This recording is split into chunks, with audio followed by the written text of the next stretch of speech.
Hello Chingu, c'est Sam du blog sameddrama.fr. Alors aujourd'hui je vous retrouve pour une vidéo très particulière, tournée à l'arrache, improvisée parce que c'était pas du tout prévu que je fasse cette vidéo. Mais voilà, j'ai envie d'en parler avec vous, j'ai besoin d'en parler avec vous en fait. Et je savais pas trop comment faire, au début j'avais pensé sur Insta mais je voyais pas comment faire avec Instagram. Et du coup je me suis dit bon, je vais faire une vidéo, même si elle aura pas vraiment de contenu, juste pour qu'on puisse en discuter en commentaire, juste pour que je puisse échanger avec vous, qu'on puisse partager nos impressions et nos avis.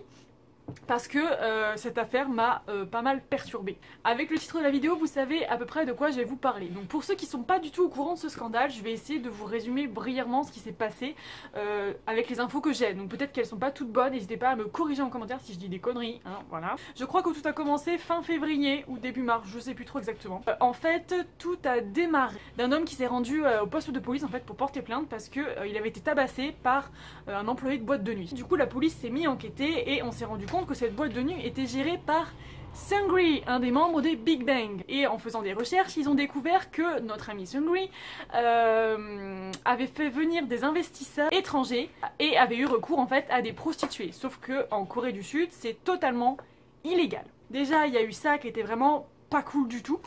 Et comme un scandale ne vient pas sans un autre, on a découvert qu'ils discutaient sur un groupe Kakao Talk. Mon Kakao Talk, c'est un peu le Messenger coréen. Et ils s'échangeaient des extraits de débats sexuels qu'ils avaient avec des femmes qui n'étaient pas consentantes.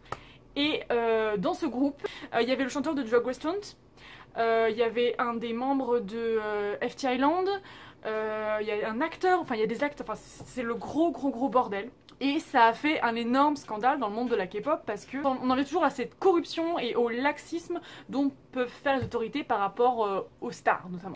Et ça peut paraître débile, mais ça m'a beaucoup perturbée parce que c'est vrai que j'admirais énormément l'artiste. Enfin, 1-2-3 c'est une de mes chansons préférées de tous les temps en K-pop. Enfin, c'est un truc que j'adore écouter cette chanson.